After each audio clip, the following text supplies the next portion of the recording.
Star Trek The Lower Decks, an amusing new animated series about a crew of up-and-coming Starfleet crew members, is set in the same universe as Gene Roddenberry's groundbreaking series and its countless film and television offshoots. But it never relies on its own mythology. With 2 seasons already out, fans are already eager to know more about the 3rd season. With that, allow us to share to you everything we know about Star Trek Lower Decks Season 3. But before we get started, here's a quick recap on how Season 2 ended. The Season 2 finale cliffhanger in Star Trek Lower Decks is on par with some of TNG's most startling finales. Every big development on the Cerritos is broken down for you. The captain of the USS Cerritos was detained by Starfleet security in the Season 2 finale of Star Trek Lower Decks, which was a stunning development. It's a cliffhanger ending reminiscent of the season finales of Star Trek The Next Generation. Captain Carol Freeman is surprised by Starfleet security and arrested for allegedly blowing up the Packled's homeworld, after Ensign Brad Boimler's heroics saved the Cerritos and enabled Captain Carol Freeman to rescue a fellow Starfleet ship in jeopardy, just as Captain Will Riker saved the Cerritos at the end. Release date: Season 3 of Star Trek Lower Decks will almost probably be released in August 2022. When the 3rd season was greenlit, it was confirmed for a late or Q3 2022 release, which is still the only official release date, although Lower Decks Season 1 and 2 both premiered in August of the previous 2 years, so it's logical to believe that Season 3 will do the same. Plot: Freeman's hair stands on one end from those for whom he is responsible at times. No, the team is performing well with their tasks, but what disciplinary issues they have, the wards are always attempting to stand on their heads and perform a trick. They find her amusing, and the captain, his eyes bulging, tries to calm things down.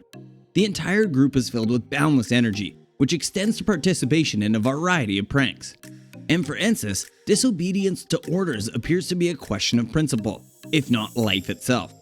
People should also look for more obnoxious females than she. Their irresponsibility, on the other hand, aids them in dealing with strange situations, such as the slime that is spread throughout the ship. Season 3 will follow the Lower Deckers as they rise through the ranks, with each character taking a unique path to become the people they will be by the end of the series. McMahon said in an interview with Trek Movie, "Season 3 is the first step toward my vision for these Lower Deckers, which is to figure out when they stop being Lower Deckers. When do they actually start rising up in rank? What is the true slow path for them? Not Boimler leaving and having a crack at the Titan, but what is the genuine slow journey of them?"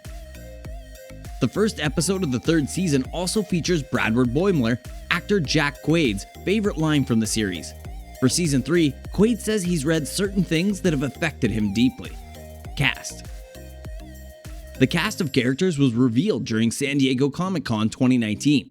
The ensigns consist of Mariner, played by Tawny Newsome, Boimler, played by Jack Quaid, and Tendi, played by Noel Wells, and Rutherford, played by Eugene Cordero.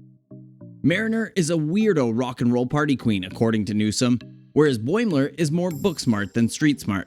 There's no terrible alien ailment that Tendi isn't just totally pleased to be dealing with, McMahon adds. Rutherford is part of Cyborg Engineer, who according to McMahon is like Geordi LaForge, but doesn't cure the problems at the end of every episode.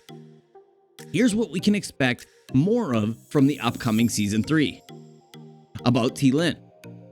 McMahon also stated that one of the new characters featured in the Season 2 episode, Wedge Dooge, Gabriel Ruse's T'Lyn, would be returning to the Star Trek universe. Spidey and his amazing friend's crazy ex-girlfriend, T'Lyn, is a Vulcan who has an emotional outburst, or at least emotional outburst by Vulcan standards. T'Pol meets T'Pol, but with greater expression. Well, only a tiny little bit. However, because T'Lyn will only arrive momentarily in Season 3, many fans may find themselves clamoring for more. McMahon noted that this was because they hadn't had the chance to see how T'Lyn would be received by the crowd. After all, when Season 2 was airing, the writers' room was hard at work on Season 3. McMahon said to GGA about T'Lyn's impending appearances, "I wanted to make sure Wedge Dudge was as good as I thought it would be before I started tipping the scales a little bit and seeing a lot more of T'Lyn. But I love T'Lyn and I can't wait to see more of her." T'Lyn served aboard the Vulcan cruiser Shval when the character was first presented in Lower Decks. However, at the end of Wedge Dooge, the young Vulcan has suffered an almost unimaginable humiliation. She is sent to Starfleet, where she will most likely serve aboard a Federation warship. It's unclear whether the Federation warship will be a California-class vessel. Nevertheless, it appears that T-Lim will meet up with our other favorite lower deckers sooner or later. Mariner and Jennifer are dating, but don't expect their relationship to overshadow their work. Since early in Season 1, Mariner has had a love-hate relationship with Andorian Jennifer, but towards the conclusion of the second season, Beckett had warmed up to her and even admitted that some of her conduct was due to her liking her. We already know they'll be a couple in Season 3, and McMahon elaborated on how their relationship will play out on the show. I don't want to give away too much of Season 3, but what I'll say about Season 3 is, we start the season with Mariner dating Jennifer. They're a night out. But the stories aren't really about them dating. That's not what the show's about. So you'll be seeing it, but don't expect this to turn into the Jennifer and Mariner show. We'll probably get more time traveling. We may expect the third season of Lower Decks to tackle one of the most reliable of all Star Trek narrative staples, time travel, in addition to the return of popular characters.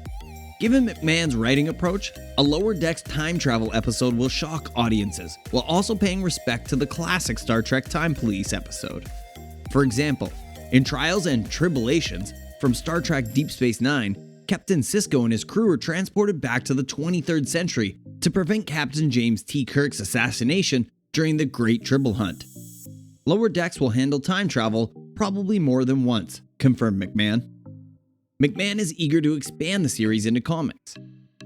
He also confirmed that the crew of the Cerritos may appear in other media in the future. Lower Decks comic books, as McMahon previously stated, might be in the franchise's future. The show's creator expressed interest in adapting the series if the proper team and concept can be found, and even indicated that these stories may fill in the gaps between the seasons. What are the chances that the series will be adapted into a comic book? Yell for it if people want it, McMahon added. That would be beneficial. Lots of Mexican food and working in cetacean ops. Rebecca Kaplan asked McMahon, "We frequently see Mariner eating a burrito over the course of the Star Trek Lower Decks second season. What type of burrito is it?" McMahon then replied, "Oh, it's definitely a carnitas burrito. I think she's a woman who would have a carnitas burrito with pico and guacamole inside." McMahon followed up by pointing out how much California-influenced food is in Lower Decks.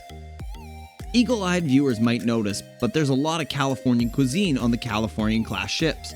Part of that is because when I moved to California, there was a bunch of amazing foods I'd never had in Chicago. There was not a great burrito in Chicago. Another amusing issue concerned Matt and Kimalu, the two beluga whales who work at the USS Cerritos Cetacean Ops Center. They put in a lot of star cartography time, and they pretty much are workaholics. They work hard and they play hard. They love swim parties, but they love charting four-dimensional navigational path through the stars also. When you're that committed to Starfleet, you just zoom up the ranks. Also, there's not a lot of competition in their department, McMahon stated. Star Trek's Lower Decks 4th season. Lower Decks is not only returning with a 10-episode 3rd season in summer of 2022, it's also been renewed for a 10-episode 4th season. Now that's a wrap. What are your thoughts for the upcoming Season 3 of Star Trek Lower Decks?